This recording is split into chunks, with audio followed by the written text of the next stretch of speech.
warahmatullahi wabarakatuh. Waalaikumsalam warahmatullahi wabarakatuh. Alhamdulillahirabbil alamin. Wassalatu wassalamu ala asyrafil anbiya'i wal mursalin wa ala alihi wa sahbihi ajma'in. Asyhadu an la ilaha illallah wa asyhadu anna Muhammadar Rasulullah. Allahumma salli ala sayyidina wa habibina Muhammad wa ala alihi wa sahbihi wa barik wa sallim.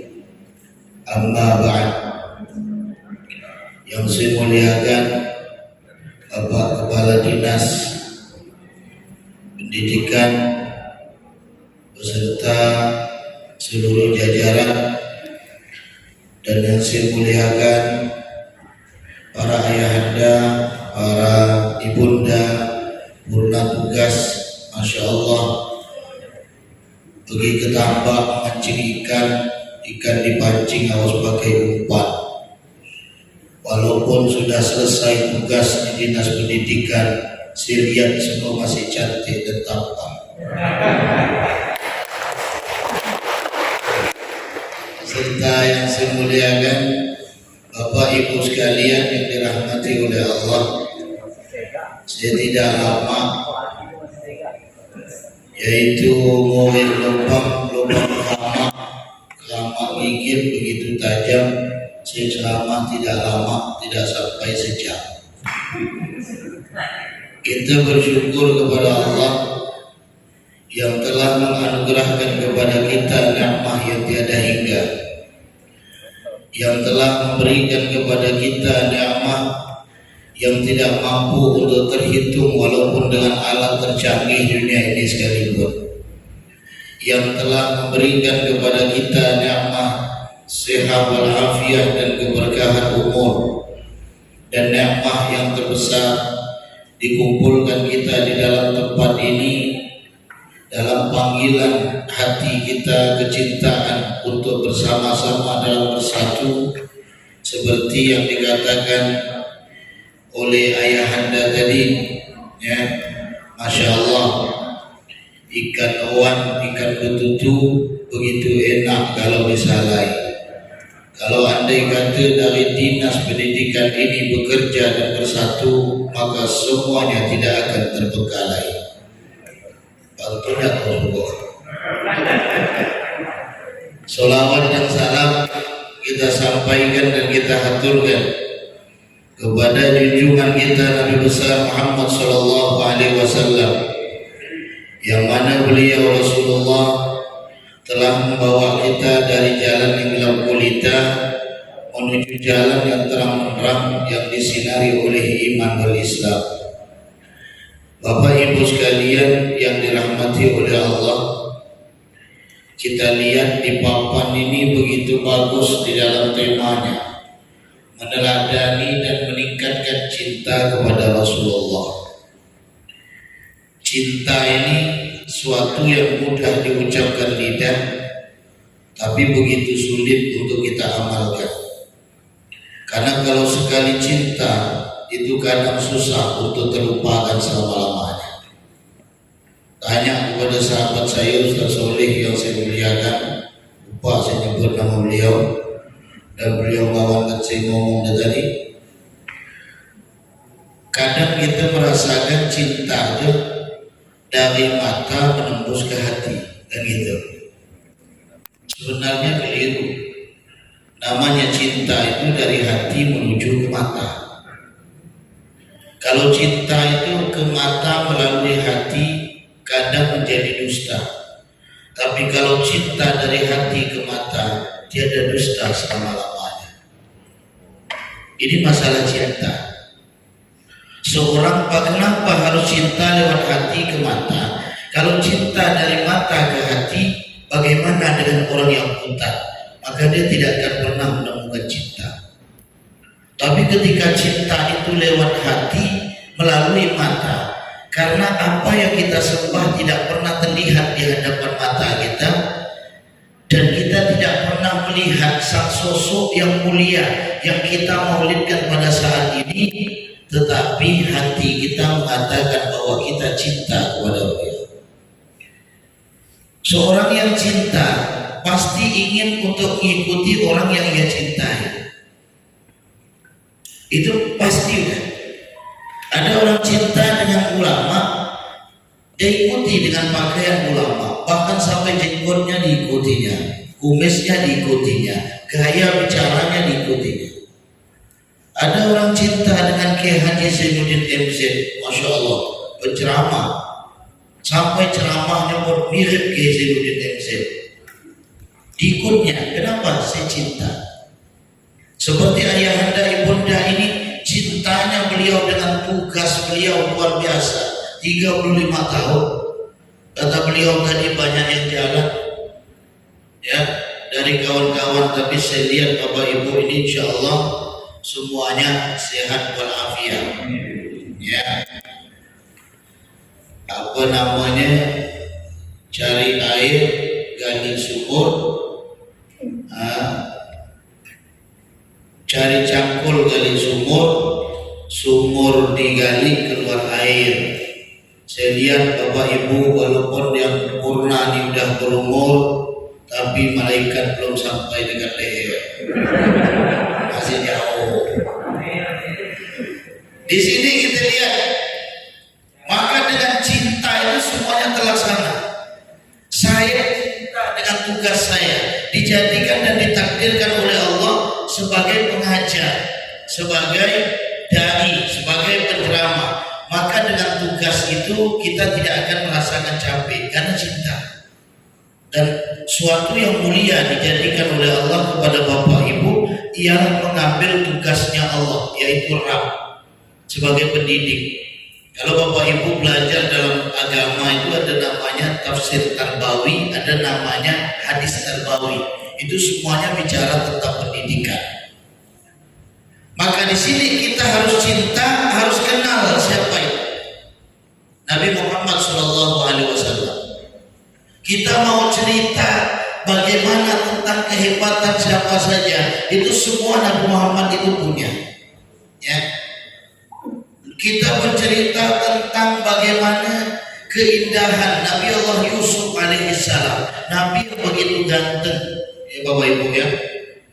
Sehingga ibu-ibu biasa kalau udah hamil baca surah Yusuf.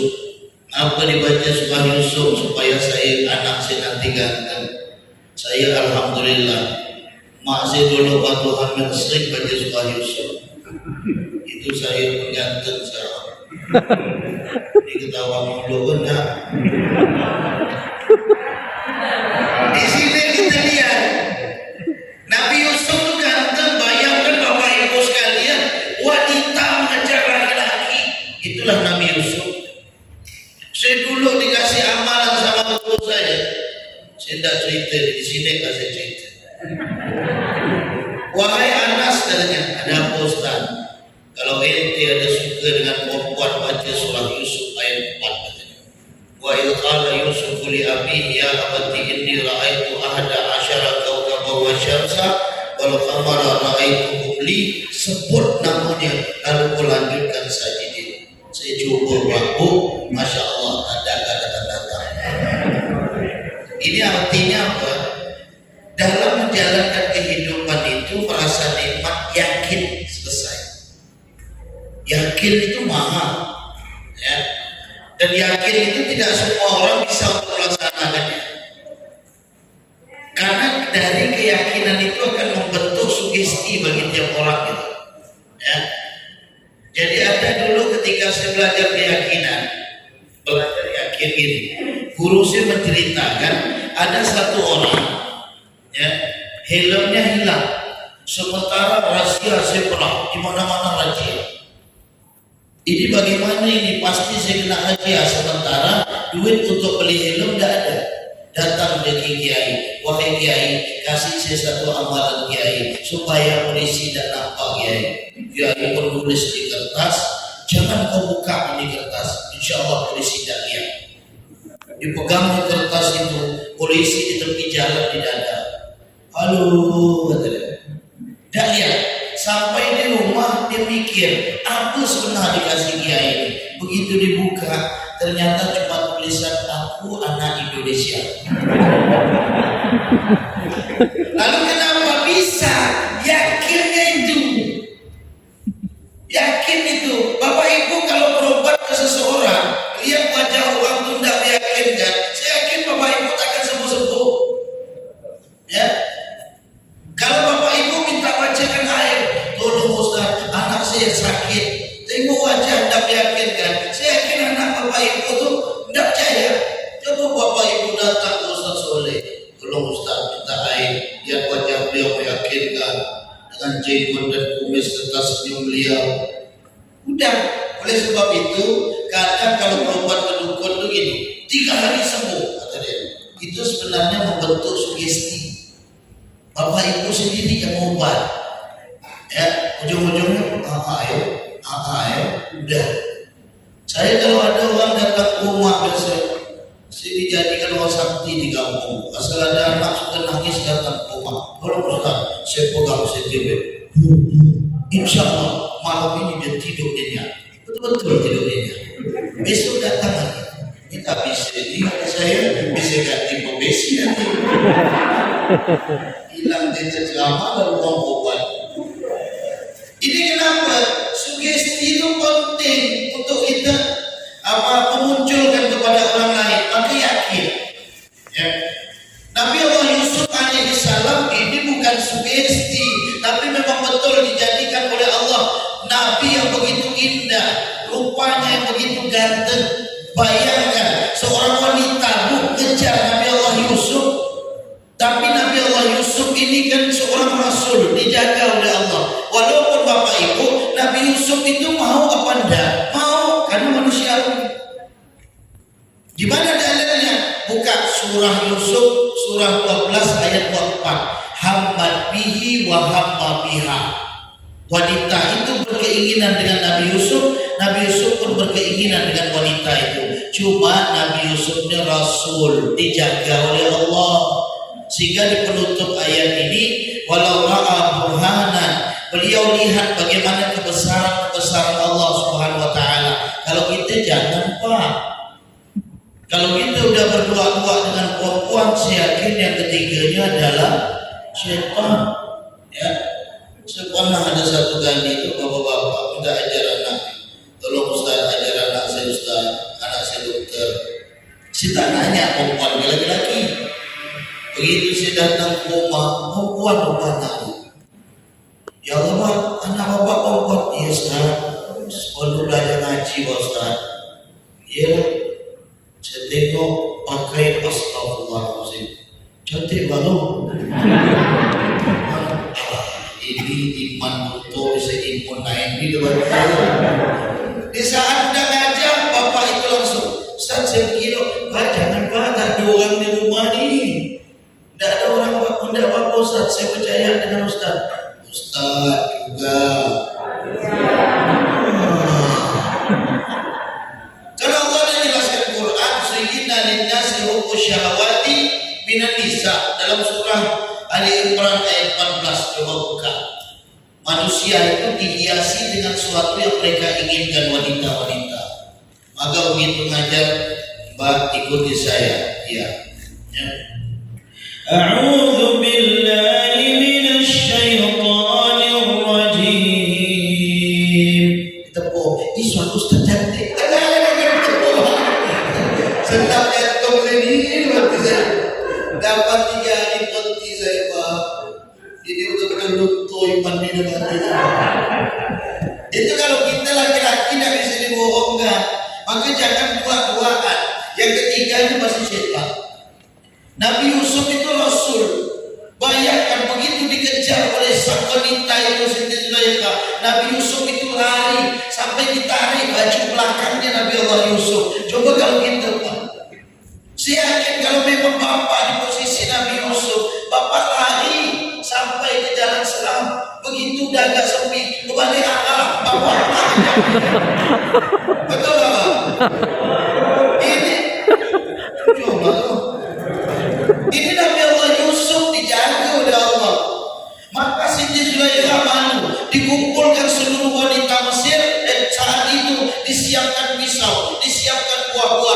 Setelah itu disuruh keluar Nabi Allah Yusuf. Wahai Yusuf, keluar.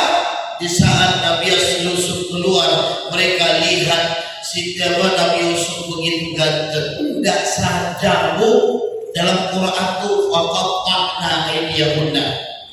Dengan sesuai ahli bahasa. Kalau andai kata faqatta'na, berarti itu sekali potong. Tapi ini ada tat'im, ada tasydid di atas ta itu. Faqatta'na. Begitu dia mandang Nabi Yusuf, kepotong-potong tangan Bapak Ibu. Saking gantengnya Nabi Yusuf itu. Luar biasa. Tapi kita ketahui Nabi Muhammad SAW itu lebih ganteng. Bayangkan para sahabat di dalam kitab Syama'il Muhammadiyah, ketika itu saat dan hadis riwayat Imam At-Tirmidzi, Rasulullah berdiri di bulan purnama. Apa kata sahabat? Kau pandang bulan purnama, kemudian kulihat Rasulullah, kemudian kulihat bulan purnama, kulihat Rasulullah. Sungguh engkau ya Rasulullah lebih indah daripada bulan purnama.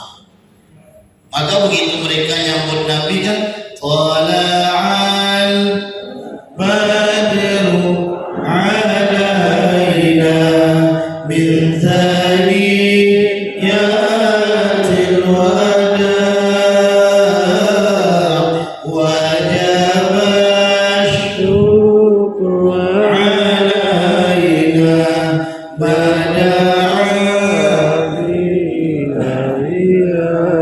mereka telah muncul bulan purnama kepada kami. Saya biasa kalau selama maulid, begitu saya datang orang baca ini, saya jalan lebih cepat tuh Pak. Saya jalan lebih cepat. Gak mau saya lambat-lambat. Kalau orang udah nyambut saya pakai tolahan. Karena saya malu. Ini sahabat nyambutnya untuk Rasulullah. Ya, apa artinya tala'al badru alaina, telah muncul bulan purnama kepada kami. Ini yang disambut saya. Begitu saya datang, telah muncul bulan purnama kepada kami. Dapat isi purnama gelap macam ini. Ya. Ini Rasulullah itu indah. Biasa kita baca apa? Anta syamsun, anta badrun, anta nurun, fawqa nuri, anta iksiru wa qali, anta misbahus suduri. Wahai Rasulullah, anta syamsun, engkau seperti matahari, anta badrun, engkau seperti bulan purnama, anta nurun fawqa nuri, engkau cahaya di atas cahaya, anta iksiru wa qali, engkau seperti pecahan yang begitu mahal, anta misbahus suduri, engkau penerang hati, ya, penerang dada setiap umat-umatmu. Itu Rasulullah, ya. Maka semuanya itu ada pada Nabi Muhammad. Kita bicara masalah suara yang paling indah Nabi apa Pak? Nabi Daud. Nabi Daud itu kalau udah sekali mengeluarkan suara, burung yang lewat itu berhenti Pak. Sakit cantiknya. Bayangkan tadi suara adik atau anak kita tadi itu begitu indahnya. Kita berteman, ya Allah, dengan dia mengangkat. Tapi Nabi Daud lebih indah lagi. Ya. Coba kalau saya keluar suara terima ada perempuan tidak. Ya. Ar-Rahmanu 'allamal Qur'ana khalaqal insana 'allamahul bayan. Ada tak perempuan tidak? Mana ada? Beda dengan suara Nabi Allah Daud, tapi Nabi Muhammad SAW ketika beliau mengeluarkan suara beliau, itu sahabat yang namanya Taubat, jarak rumah beliau dari Masjid Nabawi itu 3 kilo. Tidak pernah sekalipun tidak melakukan sholat jamaah bersama Nabi Muhammad. Saking rindu suara Rasulullah. Jadi sahabat itu kalau Nabi jadi imam makin senang mereka, makin panjang Rasulullah imam makin senang mereka. Ya kan? Cuma Rasulullah itu paham keadaan jamaahnya. Nabi itu kalau jadi imam sholat wajib tidak pernah terlalu panjang. Lihat jamaahnya. Jamaahnya udah tua-tua masih baca ayat panjang sedang-sedang enggak. Ya Coba ya, saya waktu khutbah di Mujahidin, setelah itu saya baca surah Ar-Rahman. Saya baca surah Ar-Rahman. Ada sound cantik bagus sih kata saya. Saya pun langsung Ar-Rahman Allamal Quran. Alamak belakang batu ya. Ampun belakang itu batu dalam hati saya Pak. Khusyuk itu tidak hilang, ramai kena batu. Begitu saya tinggikan Fabi ayyi ala'i rabbikuma tukadziban. Saya belakang. Dalam saya ruku ya Allahu Akbar. Begitu saya ruku tak ada batu. Ini dalam hati saya pasti kelamaan. Bisa dibuktikan, tapi khususnya Bapak Ibu pegawai pendidikan ini kayaknya semuanya Masya Allah. Bisa dibuktikan.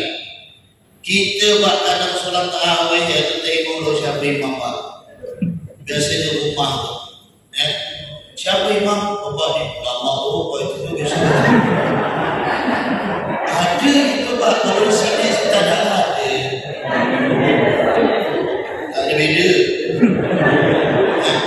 Dilihat dulu, sehingga saya pikir kalau andaikan ada imam dari Masjidil Haram datang nih ke Pontianak, saya yakin kalau imam terawih saya yakin tak kuat. Ya Pak, itu Bapak Wakil Gubernur kita waktu bupati di Membawa datangkan imam dari Madinah, namanya Syekh Muhammad Jamil. Saya waktu ceramah di Membawa, ya bulan Ramadan mereka bangga. Alhamdulillah kami sini terawih dari Madinah, suaranya cantik. Saya tanya apa rakaat? 20. Masya Allah kata saya. Betah kamu? Betah Ustaz. Sampai selesainya. Cuma kalau udah 8 rakaat itu yang keluar berapa Ustaz? Saya bilang kenapa? Kenapa Ustaz? Coba. Saya pernah bawa suara Abdurrahman Sudes. Syekh Abdurrahman Sudes, supaya rasa orang itu seperti sholat di Masjidil Haram Pak. Untuk di sini tidak laku itu Pak. Saya waktu itu imam di Polda, imam terawih. Ya, saya bawa. Dah hari ini saya pengen Abdurrahman Sudes ya Pak. Bismillahirrahmanirrahim. Alhamdulillahi Rabbil Alamin.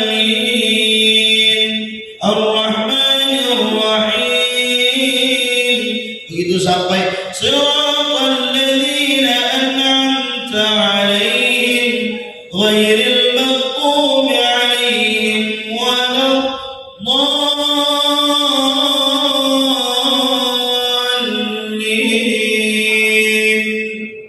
Begitu sampai situ belakang sini amin. Dengan isi mulut benar nih. Kita tidak senangnya lama, tapi kalau udah Rasulullah yang imam, itu sahabat Nabi itu begitu bertanya mereka. Kenapa? Indahnya suara Nabi Muhammad. Ketika mereka pulang itu selalu terbayang, terngiang di telinga mereka itu dengan suaranya Nabi Muhammad SAW yang begitu indah. Maka kita kenal, beliau tidak hanya indah di dalam fisik beliau, indah di dalam suara beliau, ternyata tingkah laku dalam keseharian Nabi, dalam akhlak beliau yang begitu indah. Dari kecil Rasulullah sudah digelar Al-Amin, orang yang dapat dipercaya. Tidak pernah Nabi Muhammad itu berdusta. Bayangkan tuh Bapak Ibu, sama seperti kita. Ada seorang ulama meneliti pendidikan seorang anak itu lebih ke depan sebenarnya ibu bukan ayah. Karena keakraban anak dengan ibu itu lebih dibandingkan dengan ayah. Ya, tidak percaya ibu bisa buktikan. Kalau anak ibu bangun jam 1 malam nangis, yang bangun ayah ke ibu. Bapak paling anak udah nangis. Habis tidur lagi Pak. Betul Pak? Apa Ustaz tahu? Saya macam ni tadi. Asal nangis kata nak bisa tidur lagi. Dengan anak, bahkan kadang seorang anak itu mau minta sesuatu lewat ibu. Ma, tolonglah ma, bilangkan ke bapak ma, minta ini. Langsung indah nanti marah ma. Bayangkan akrabnya. Maka pendidikan awal itu adalah seorang ibu. Ya. Di situ penelitian. Subhanallah, ada seorang ibu yang mendidik dengan kejujuran. Namanya Syekh Abdul Qadir Jilani. Syekh Abdul Qadir Jilani ini mungkin bisa kita praktikkan dalam keseharian kita dari pekerjaan. Syekh Abdul Qadir Jilani ini umur 6 tahun, Pak Bu. Ya, izin dengan ibunya. Wahai ibu, saya minta izin. Izin kemana nak? Saya minta izin, saya ingin menuntut ilmu, pergi ke Baghdad. Kata ibunya, wahai Abdul Qadir, apapun yang terjadi di tepi jalan jangan pernah kau berbohong. Ya Bu. Maka kemudian ibunya meletakkan harta di bawah bahunya, di bawah ketiaknya Syekh Abdul Qadir Jilani, dijahit. Ternyata di dalam perjalanan ada perampok, Bapak Ibu sekalian. Ini kisahnya. Perampok itu ngambil semua barang rombongan Syekh Abdul Qadir Jilani, sisa beliau yang saat itu umur 6 tahun. Perampok itu nanya, wahai anak kecil, apakah kau punya harta? Punya. Di mana hartamu? Ya. Perampok itu heran. Engkau anak kecil kenapa jujur? Kalau andaikan engkau bilang tidak ada, saya pasti percaya. Kata Syekh Abdul Qadir Jilani, ibu saya berpesan, bagaimanapun saya harus jujur. Seorang perampok itu menangis, tobat dia kepada Allah. Kenapa?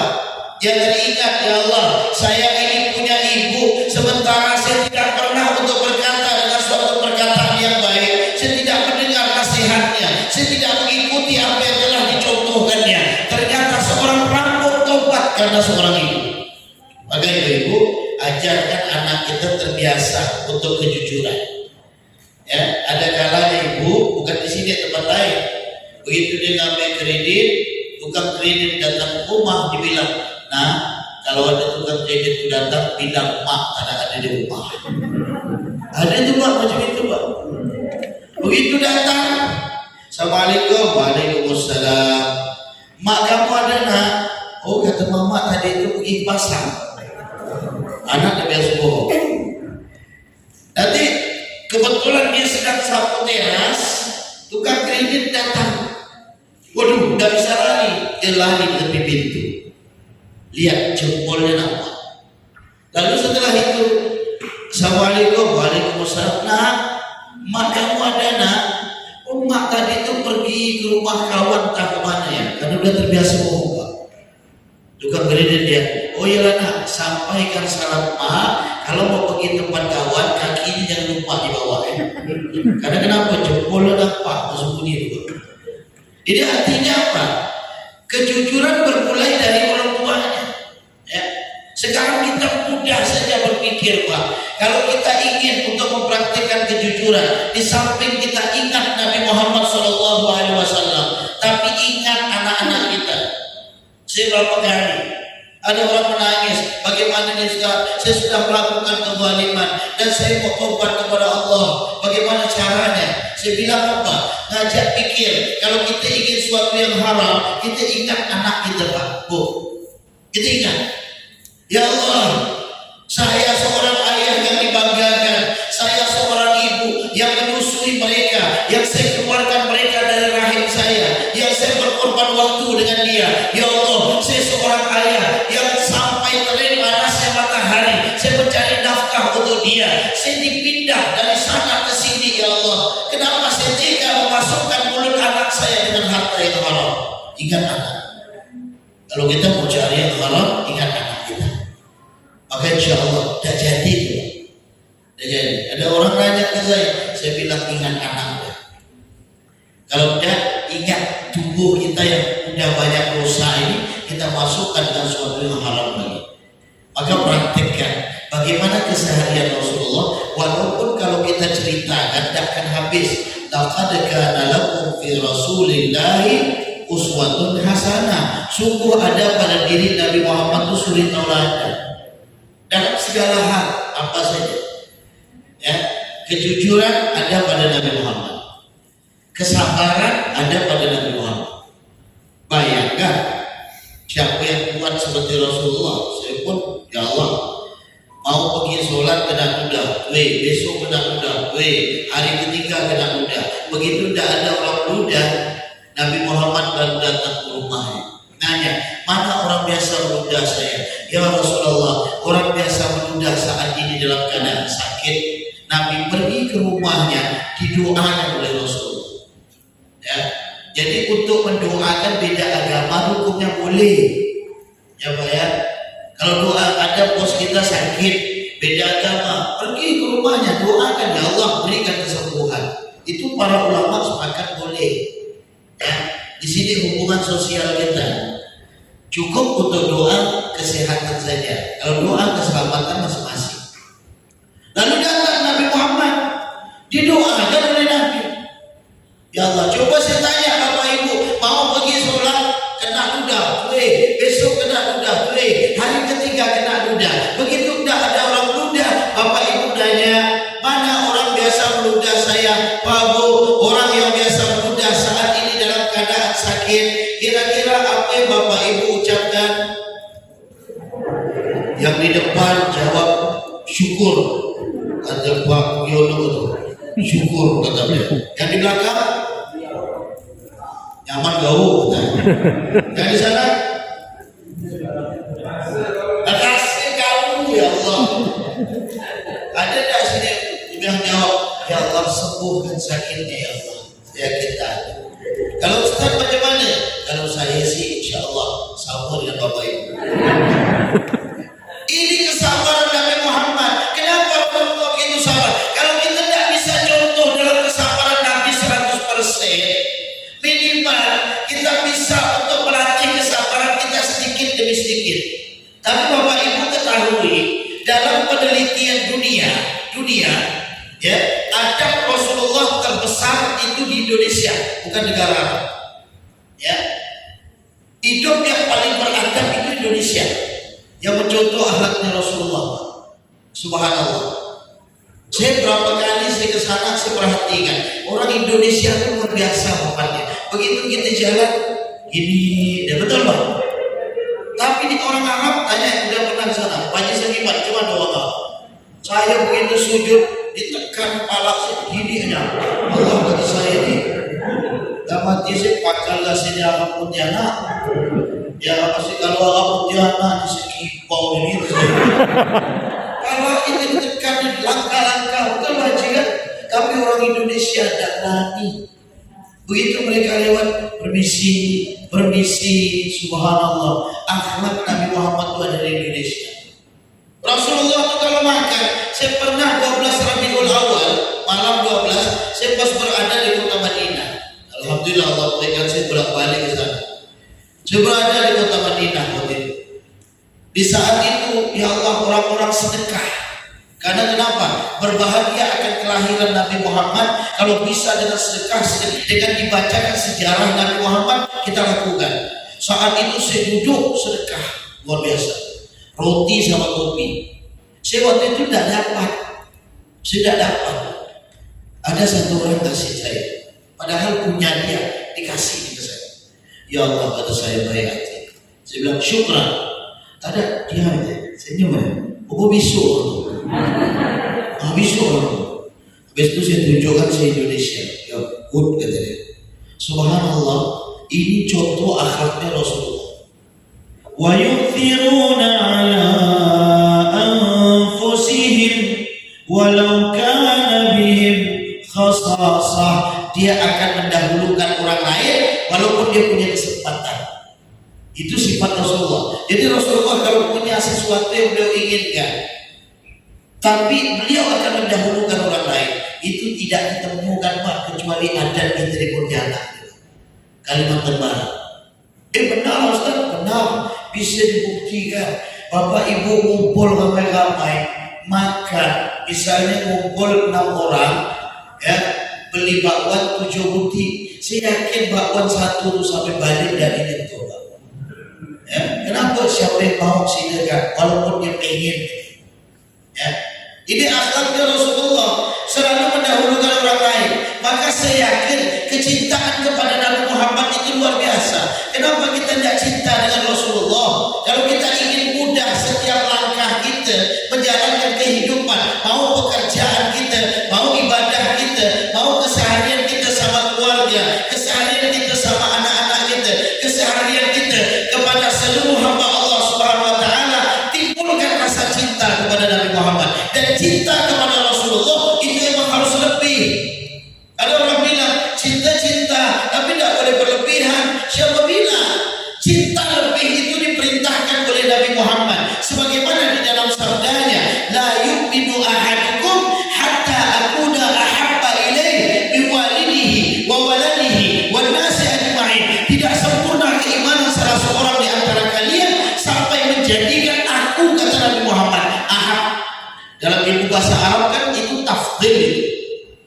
Lebih dia cintai dari orang tuanya, anaknya, seluruh manusia. Jadikan Rasulullah. Yang terakhir ada suatu kisah. Ini kisah seorang yang cinta luar biasa dengan Nabi Muhammad. Namanya Sayyidina Uwais Al-Qarni. Dua amalan yang dilakukan dalam hidupnya.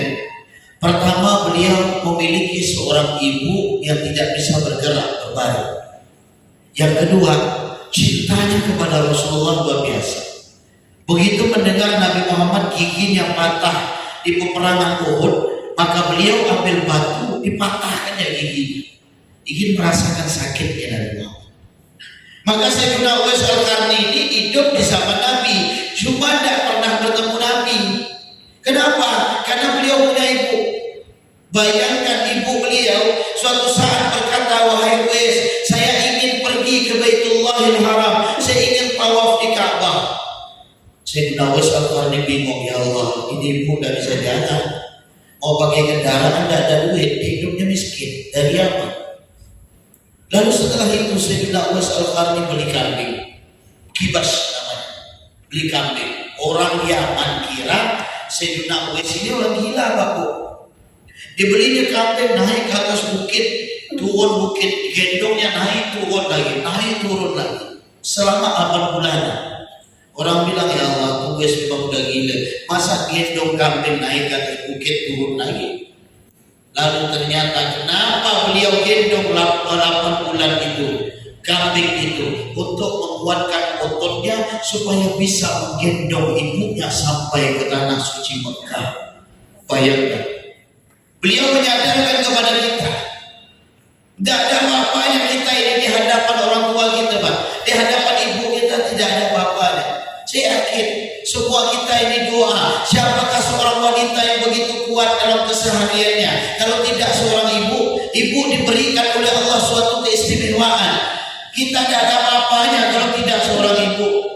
Ya, ayahanda bapak Sugeng tidak ada apa-apanya kalau tidak doa dari ibu beliau dahulu. Mungkin dari beliau merantau. Seorang ibu itu kadang tidak bisa tidur, pikirkan anaknya. Mungkin seorang ibu itu mereka ingin makan itu rasanya tidak enak, memikirkan anaknya. Mungkin sahabat saya Bapak Pugiono, kalau tidak dengan ibu beliau, ini para ayahanda, semuanya memiliki bagaimana perjuangan dan doa seorang ibu. Saya ingat dulu almarhum mama saya ceramah di luar kota, saya balik ke rumah, saya lihat mata mak saya sembang. Saya bilang, mak sakit apa? Saudara saya langsung jawab, selama ente pergi ceramah di sana, mak jarang tidur dan malam-malam dia bangun menangis munajat kepada Allah, berikan keselamatan kepada anak saya. Bayangkan Pak. Maka Allah perintahkan anusykurni waliwalidayka, terima kasihlah kepadaku, kata Allah, syukur kepadaku dan kedua orang tuaku. Coba bayangkan, siapa seorang wanita yang menahan kita lalu berteriak, ma, kami minta makanan itu, ma, lalu dia lepas dan kasih ke kita, makanlah nak, mama sudah kenyang, padahal dia lapar, ya Allah.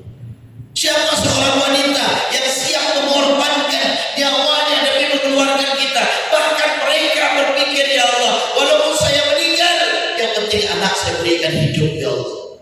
seorang wanita yang tidak pernah tidur nyenyak demi kita kalau tidak seorang ibu. Maka yang masih hidup ibunya lalu datang ya, urusnya. Ini orang sibuk datang ke wali, contoh wali, padahal mak ada di rumah. Ya, ibu itu lebih baik daripada wali yang ngatur ini. Datang ke wali minta doa, tolong wali. Pernah satu orang datang ke seorang wali namanya Habib Abu Bakar As-Siddiq. Wahai Beb, tolong doakan saya Beb. Beliau nanya, ente punya ibu tak? Punya. Datang ibu ente, itu kekuatan doanya melebihi 70 orang wali. Ya Pak. Maka keberuntungan yang luar biasa. Tidak mengherankan apa kata Nabi Muhammad. Man awwalun nas bi husni suhbati ya Rasulullah. Qala ummuka qala thumma man. Qala ummuka qala thumma man. Qala ummuka qala thumma man. Qala abuk.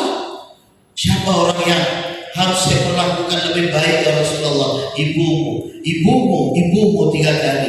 Kemudian ayahmu. Inilah diajarkan oleh Nabi Muhammad dengan rasa cinta.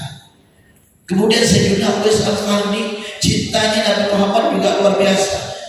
Ibunya mengatakan, wahai Uwais, pergi kunjungi Nabi. Begitu pergi kunjungi Rasulullah, ternyata Rasulullah tidak ada di rumah. Bingung dia. Kalau ditunggu Nabi Muhammad ini, sementara apa kabar ibu saya? Maka beliau meninggalkan, kemudian mendatangi ibunya dan mengurusnya sampai meninggal dunia tidak bertemu dengan Nabi Muhammad. Kemudian sebelum wafat Rasulullah berpesan, sampaikan salam saya kepada Sayyidina Uwais Al-Qarni. Kenapa Rasulullah salam? Karena Rasulullah itu tahu innahu rajulun ma'rufun fis sama' wa majhulun fil ardh. Dia seorang lelaki yang tidak diketahui di bumi, tapi dia terkenal di langit. Itulah Sayyidina Uwais Al-Qarni. Artinya, Bapak Ibu sekalian, tuangkan rasa cinta kita kepada manusia yang termulia di dunia ini, maka insya Allah segala jalan dalam kehidupan kita akan diberikan kemudahan oleh Allah Subhanahu wa Ta'ala. Mudah-mudahan hikmah ini bermanfaat bagi saya, bagi kita semuanya, dan mudah-mudahan ya dari Dinas Pendidikan, para ayahanda, ibunda yang sudah pernah tugas, mudah-mudahan diberikan oleh Allah sehat walafiat. Allah berikan kemudahan dari setiap langkah, dan mudah-mudahan dengan perjuangan Bapak Ibu sekalian untuk meningkatkan kecerdasan bangsa Indonesia ini, segala hajat yang lurus, niat yang lurus, insya Allah akan menghasilkan dengan hasil yang bagus. Saya kira cukup sekian. Mohon maaf atas segala kekurangan. Rabbana taqabbal minna du'ana innaka antas samiul alim wa tub 'alaina ya maulana innaka antat tawwabur rahim wa la tu'akhidhna bil 'adhabi wal dharari ya karim. Wa sallallahu ala sayyidina Muhammad nabiyil ummi wa ala sahbihi wa sallam.